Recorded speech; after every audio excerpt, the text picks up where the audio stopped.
এই cheese burst egg cutlet হলো ডিম প্রেমীদের জন্য একটা স্বর্গ, যাকে বলে এক কথায় স্বর্গসুখ।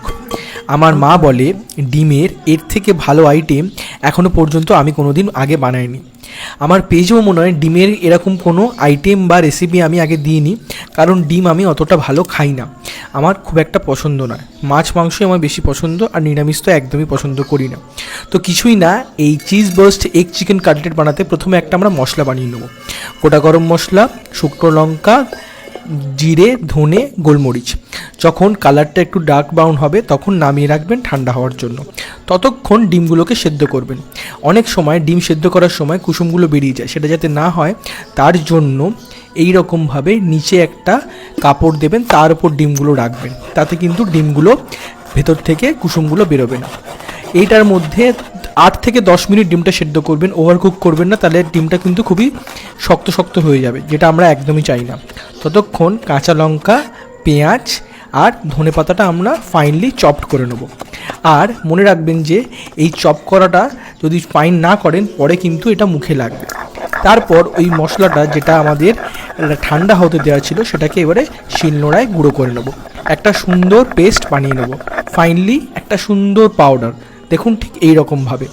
তারপর আদা, রসুন আর শুকনো লঙ্কাটা শিলে বেটে নেব ভালো করে। আপনারা চাইলে এখানে মিক্সিরও ব্যবহার করতে পারেন, আমি জেনারেলি মিক্সির ব্যবহার করি না। এরপর 8 থেকে 10 মিনিট পর ডিমগুলোকে একদম গরম জল থেকে তুলে ঠান্ডা জলে দেবেন, যাতে ডিমের কুকিং প্রসেসটা বন্ধ হয়ে যায়, যাতে ডিমটা ওভারকুক না হয়। আর এরকম যে বোলটা ইউজ করবেন তার গায়ে এরকম ঠকঠক করে মারলে আর জলে ডুবিয়ে রাখলে ডিমের খোলাটা পিল করতে খুবই সুবিধা হয়। দেখুন একদম সুন্দরভাবে হয়ে গেছে। এবার ডিমগুলোকে সুন্দর করে গ্রেট করে নেবেন। আপনারা চাইলে স্ম্যাশও করতে পারেন, বাট আমি এখানে গ্রেট করেছি, তাতে বাইন্ডিংটা খুব সুন্দর হবে আর ইভেন হবে। প্রত্যেকটা বাইটে এগের একটা সুন্দর ডিস্ট্রিবিউশন থাকবে। তারপর আদা, রসুন, শুকনো লঙ্কা বাটা, পেঁয়াজ, ধনেপাতা, কাঁচা লঙ্কা চপ করা আর ওই মশলাটা দিয়ে ভালো করে মাখাবেন। আমার এখানে মিক্সচারটা একটুখানি ড্রাই হয়ে গেছিলো, তাই আমি রিচনেসের জন্য মেয়োনিজ ইউজ করেছি। আপনারা এটাকে অ্যাভয়েডও করতে পারেন, বাট আমি করেছি। তারপর অল্প সামান্য বাঁধনের জন্য দিয়েছি আমি প্যানকো ব্রেড ক্রামস। আপনারা চাইলে বিস্কুট গুঁড়োও দিতে পারেন বা অন্য যে কোনো আলু ফালুও দিতে পারেন, বাট আমি আলু দিইনি। এবার যে মিক্সটা করব, চিজ মিক্সটা, সেটা হলো চিজটা গ্রেট করে নেবো, তার মধ্যে গুঁড়ো দুধ আর চিলি ফ্লেক্স দেবো। আপনারা চাইলে এখানে যে কোনো ধরনের চিজ ব্যবহার করতে পারেন। এরপর ওই যে এগের মিক্সচারটা আছে সুন্দর করে করে বলের শেপ করে নিয়ে মধ্যেখানে ওই চিজ মিক্সটাকে তার মধ্যে দিয়ে সুন্দর করে একটা গোল বানিয়ে নেবেন। বানিয়ে নেওয়ার পরে সেটাকে হাতের মাধ্যমে ফ্ল্যাটেন করবেন।